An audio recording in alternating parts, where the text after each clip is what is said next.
Welcome back to the Explainer. I am so incredibly pumped you're hanging out with me today. Think back for a second to when you were a kid. Remember those old bedtime stories? The talking animals, the deep, dark jungles, those totally magical setups where some tiny little creature somehow outsmarts a giant, terrifying predator? Well, we usually just brush those off as, basic childhood entertainment. But today, we are looking at these classic fables through a completely different lens. We're diving straight into the really profound, real-world adult lessons hidden right inside them. Seriously, these aren't just cute bedtime tales. They're actually brilliant ancient frameworks for understanding human morality, strategy, and honestly, the real consequences of our everyday actions. Get ready, because you're about to see the animal kingdom in a completely new, deeply revealing light. Okay, let's dive into this. Here's exactly how we're going to break it all down today. First, we'll look at the downfall of pride. Then we'll move into how brains over physical might dictate survival. After that, we'll venture into the traps of greed. And finally, we'll wrap up by applying these jungle rules to our modern lives. Grouping the stories like this makes the underlying blueprint of human behavior just incredibly clear. So, Section 1, the downfall of pride, or how arrogance blinds capability. You can have all the raw talent in the world, but if you let your ego take the wheel, you are basically setting yourself up for a spectacular crash. Think about the classic contrast here. On one hand, you've got the fast, boastful hare. The guy is naturally gifted, literally built for speed, but he is just overflowing with overconfidence. He's so sure he's going to win that he actually stops to take a mid-race nap. Then, on the flip side, you have the tortoise. No natural talent for racing, dragging around a heavy shell, just keeping this incredibly slow, methodical pace. But what actually happens? Well, while the hare is snoozing, completely blinded by his own pride, the persistent, steady tortoise just keeps on walking and ultimately crosses that finish line.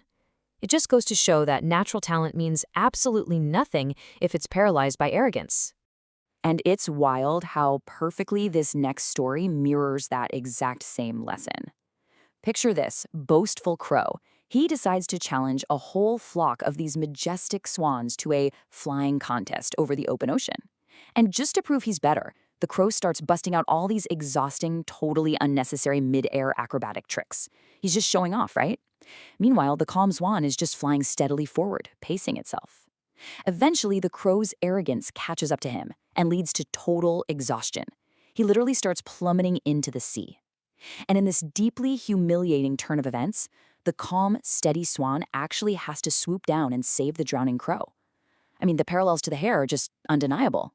And that brings us to this absolutely crucial point. Captured beautifully in the original texts, pride's head is always bowed. It's literally the moral punchline at the end of the crow story.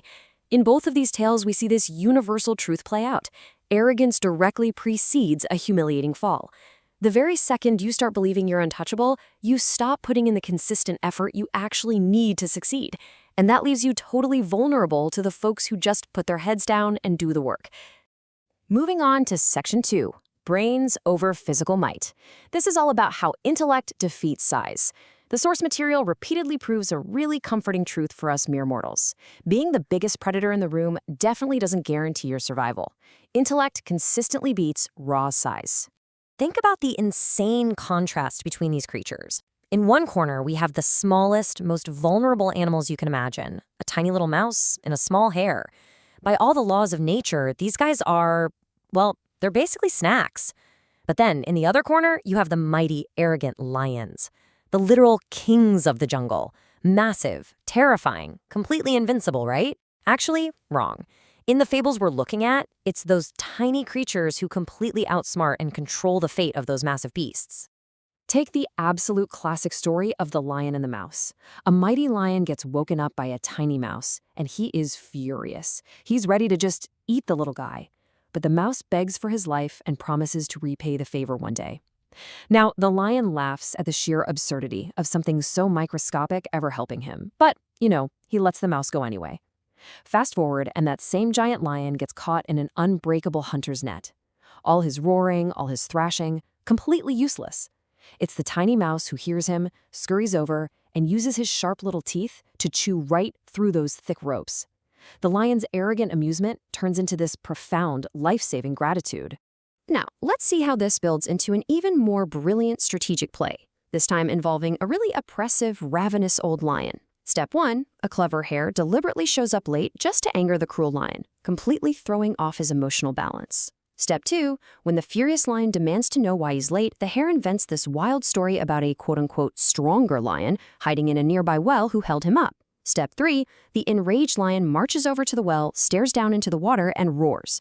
Seeing his own furious reflection and hearing his own echoed roar, he attacks. He jumps straight to the bottom of the well and drowns. I mean, wow. That tiny hare freed the entire jungle using nothing but basic psychology and a puddle of water. Which leads us straight to the core translated moral for this section. Never underestimate anyone. It is such a powerful reminder that intellect, resourcefulness, and, honestly, emotional control will always trump physical size and brute force. The second you judge someone's capabilities just by their outward appearance or their status, you make yourself incredibly vulnerable to their hidden strengths. All right, let's shift gears into Section 3, the final and slightly darker theme of today's explainer, the traps of greed, or when wanting more leaves you with absolutely nothing. The previous fables showed us how to survive, right? But these next stories, they show us exactly how to ruin a good thing. We're going to see how an insatiable appetite for more invariably destroys both material wealth and deeply valuable relationships. Let's look at 3 quick scenarios that brilliantly illustrate how wanting too much just unravels everything. First up, you have 2 cats fighting over a roadie, just endlessly arguing over who gets the largest piece. A monkey steps in, offering to mediate by weighing the pieces, taking little bites to make them even. But because of his greed, and the cat's total inability to compromise, the monkey ends up eating the entire thing. The cats get absolutely nothing. Next, we have a crocodile's wife who desires the literal heart of her husband's best friend, the monkey, just because he eats sweet jamun fruits. Giving in to this horrific greed, the crocodile tries to murder his friend. The result? He loses the monkey's friendship and those daily fruits forever. Finally, the classic farmer. He's got a magical duck laying 1 golden egg a day. Pretty sweet deal, but he wants all the gold right now. So he cuts the duck open, finds absolutely nothing, and instantly destroys his steady source of wealth. I absolutely have to highlight this specific moment from the crocodile and the monkey story because it's just too good. When the crocodile, whose name is Makar, is swimming his friend Angie the monkey across the river to his home just to be eaten, Makar foolishly confesses his wife's whole plan. Angie, showing some incredible wit under pressure, delivers this brilliantly clever line. He says, "I left my heart back on the jamun tree so it wouldn't get wet." And the greedy, totally gullible crocodile actually turns around to go fetch the heart, which obviously gives the monkey the chance to leap to safety. Greed definitely makes you blind, but man, it also makes you remarkably stupid. And so we arrive at this incredibly powerful, unifying quote from the source material. Greed is a curse. It's the ultimate lesson for all 3 of these tales. Whether you're fighting for a slightly bigger piece of bread, betraying a loyal friend for an impossible delicacy, or destroying a perfectly good asset just to get a lump sum payout, greed is a curse that inevitably strips you of whatever blessings you already had in your hands. So, how do we actually bring this all together? Let's move into our final section, Section 4, applying these jungle rules using ancient fables for modern life. By now, I really hope it's crystal clear that these are not just children's bedtime stories meant to help you drift off to sleep. They are profound, battle-tested blueprints for navigating the crazy complexities of the adult world, their warnings and their strategies. Let's enthusiastically run through these takeaways and connect the dots. First, consistent effort outpaces lazy talent. We see this in the boardroom every single day. The flashy employee who just rests on their laurels is always going to get surpassed by the dedicated worker quietly grinding away. Second, arguing parties will both lose out to a clever third party. Think about 2 companies draining their bank accounts in endless litigation, only for the lawyers, our modern-day monkeys, to walk away with the whole shebang. Third, wit outmaneuvers brute force. This is basically crisis management 101. When you're facing an overwhelming obstacle, you don't fight it head-on. You find its blind spot, exactly like the hare did with the lion's reflection. And finally, greed destroys both wealth and friendships. Whether it's making a terrible investment because of FOMO or betraying a business partner for a quick buck, that farmer's dead goose is a reality we literally see in the financial news every single week. Which brings me to our final thought for the day. Which of these jungle rules do you need to remember today? Seriously, Are you relying way too much on natural talent and forgetting to put in the reps, kind of like the hair? Are you letting a silly conflict create an opening for someone else to steal your prize, like those two cats? Or maybe you're feeling a little small right now, forgetting that your intellect can outmaneuver the absolute biggest lions in your industry.